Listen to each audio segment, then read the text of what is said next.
Good morning, class. Today we're going to be starting our new unit involving learning JavaScript. And we're going to do that by doing some block-based coding. So in order for us to do that, we are going to access this software online or this platform online called Snap. So let's go ahead and get started with that. So I'm going to go ahead and open my window right here. I'm going to go ahead and type this web address in. So snap.berkeley.edu. And once you do that, you're going to see this website right here. It says welcome to Snap. Now what Snap is again is Snap is a programming language that we can use to study and understand computer science, computer programming, and essentially JavaScript. So it is JavaScript, just a lot simpler. Um, you don't need to have all the punctuation, which is important in JavaScript, is punctuation. You don't need to know all the codes. Everything is pretty much written here. So it makes it a lot simpler to learn and focus on a lot of concepts and understand how programming works. So that is our focus. We want to understand how programming works um, with this, and then we're going to actually do JavaScript, which is our coding or writing our code. We'll be doing that on paper. And we will have another website that we'll use to check that too. But right now, we're going to just focus on Snap. So we're at our website page. We want to go ahead and we want to first join. We want to join Snap. It's going to ask you this information. So we want to go ahead and create a username, a password. Of course, repeat your password. Put your birth date in and then your email address. Of course, you're going to use your school email address. And so username, please just use your first and last name.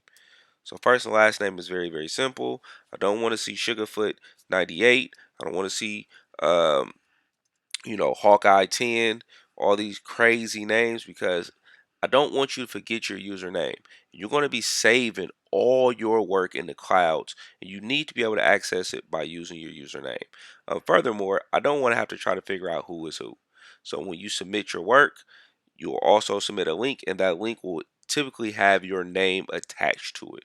So please make sure you use your name as your username. So create a username, create a password. Of course, put your date of birth in. I'm not going to put mine in because y'all don't need to know how old I am. I'm just old right now. Matter of fact, I could just put this 2000 or before. Boom. So you don't know how old I am. Ha ha ha. Put in your email address.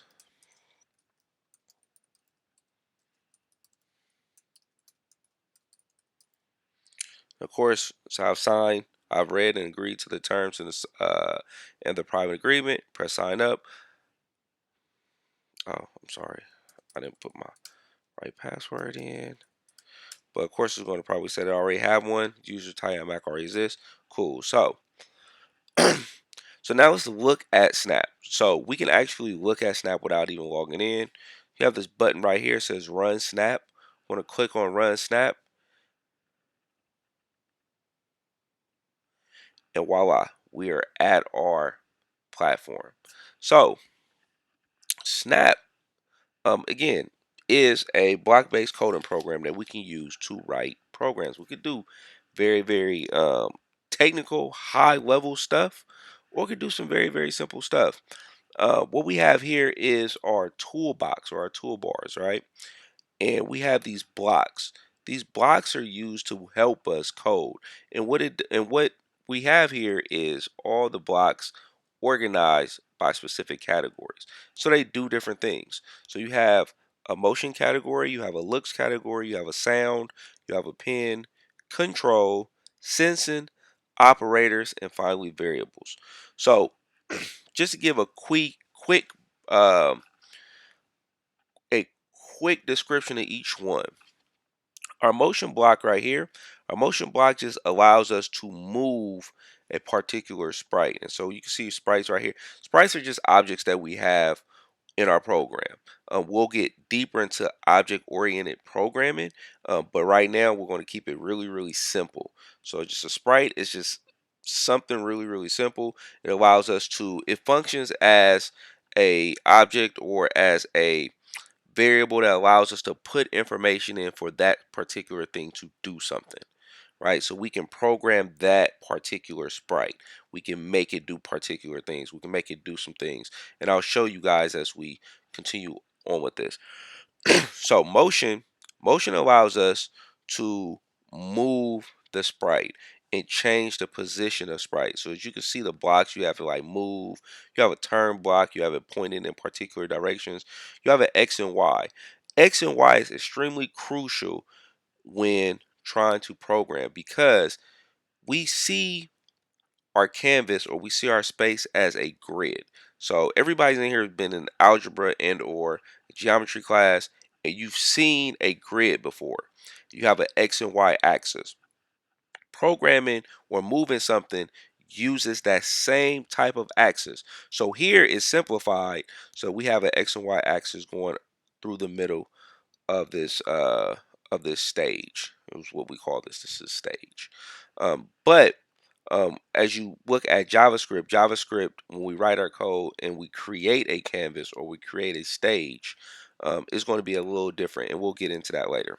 So motion, again, just moves our sprite. Looks changes the appearance of our sprites.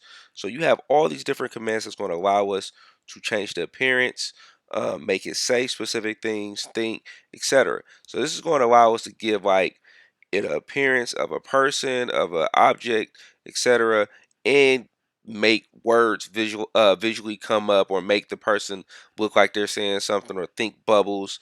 Um, we can fade the person. We can do different graphics. So we'll get really deep into that later. But basic or quick description, it allows us to change the appearance of our object, of our sprite. Sound. Sound allows us to control different sounds, right? Different music. We can insert music. We can insert different sounds. We can insert voices.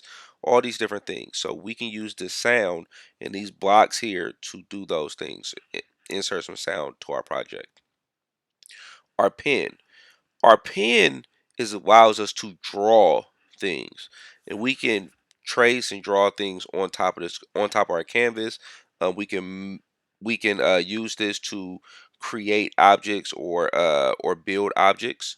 And so the pen, you'll use the pen a lot. In this first unit, we're going to be using pens all the time. Control. Control is really important. Control allows everything to happen, right? So we have our control blocks. These basically are actions, right? They are actions.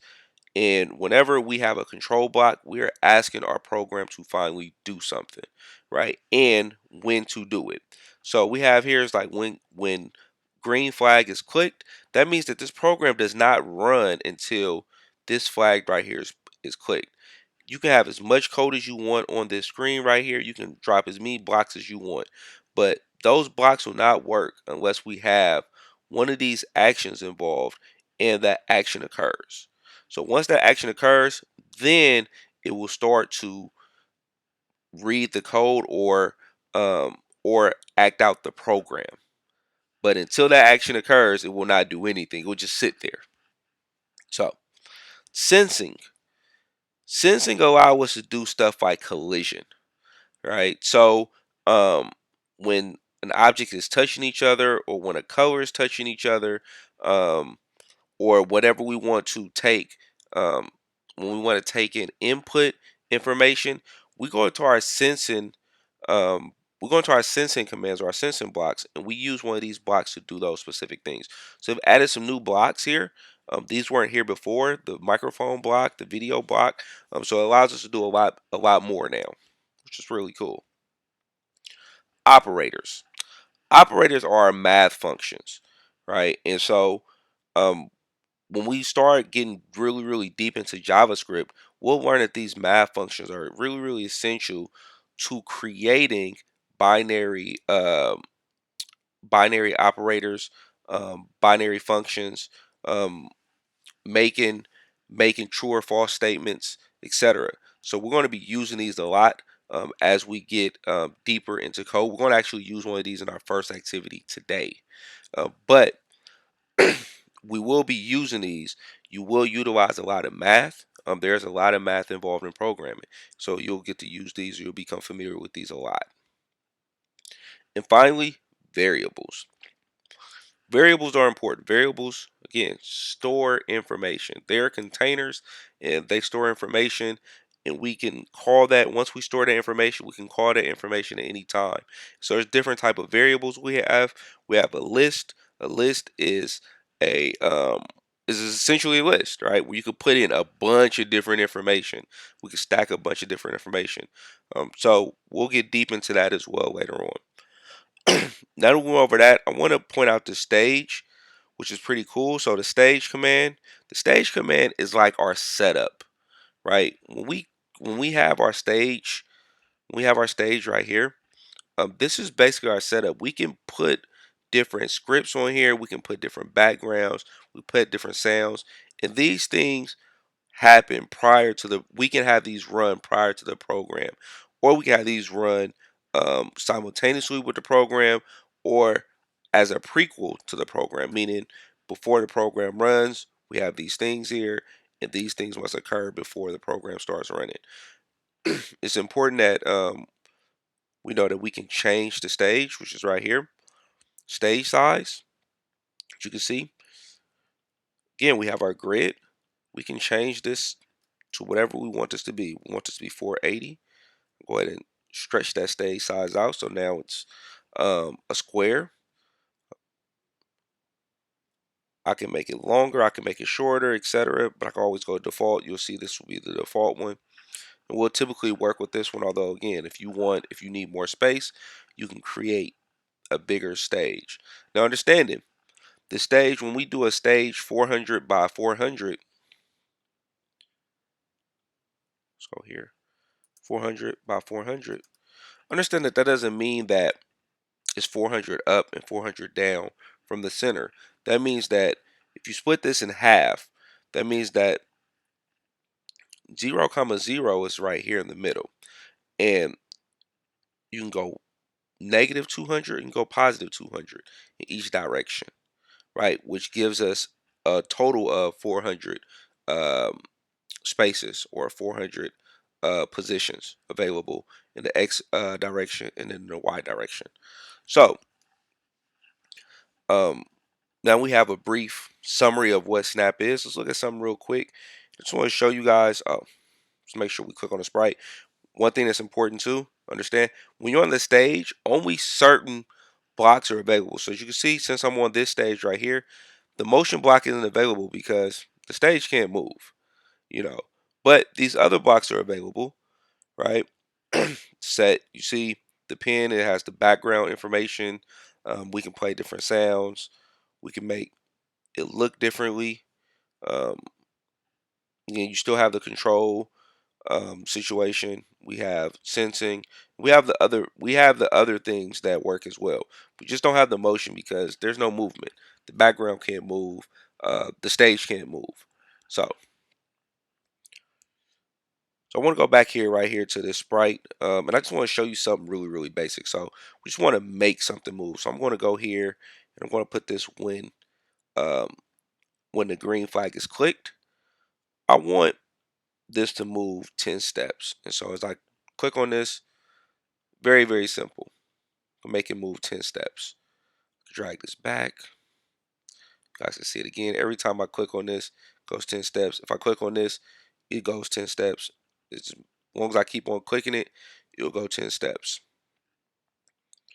Now, if I want this to continuously move, I can go right here to this control block and I can go to this thing called a forever loop. Right? We're going to get into forever loops, which is really cool. Now, if I click this, it's going to consistently move across the screen. As you see, it's gone. Let's slow it down a little bit. Slow it down. Let's I'm going to bring this back real quick. I'm going to click on this block to make it come back to 0, comma 0. And I'm going to go ahead and click on this. You can see it slowly move off the screen. All right. So you've got to see a couple blocks in action. You can see this pin block. I'm going to show you this pin block real quick because this pin is really cool too. Um, turn this pin down block. If I put a pen down and I move, oh, we gotta put a color too, I'm sorry. I'm gonna go ahead and move this back. Sorry. There we go. Hey, it's already drawn. If I click on this, because we have a pen down, you can see it starts to draw a line. So this is how we draw stuff. As long as we put the pen down, and it's also important to understand that you need to set the information with the pen before you put the pen down. So you can see I put the color here first, and then I put the pen down. It's very, very essential when you are writing programs. You want to you want to put everything together first before you start doing it. It's just like um, when you're making a sandwich per se, right? You can't like you got to have the bread first before you put the meat on the bread, right? Or like if you were drawing a if you were drawing a realistic picture, you know what I'm saying, you would choose the colors that you were going to use first before you would start drawing on your sheet, right? It's the same thing here. Whenever you are setting this, you want to make sure that you put that information in first before you put the pen down. So showed you guys a couple of the blocks. You guys are going to create a kaleidoscope today. You want to make this action occur, which is super duper cool. So go ahead and look at your activity guide for the day and try this out. You have some code right here. You can see this right here. This is a hint to helping you create your kaleidoscope, which is going to be really fun. All right, you guys have a great day.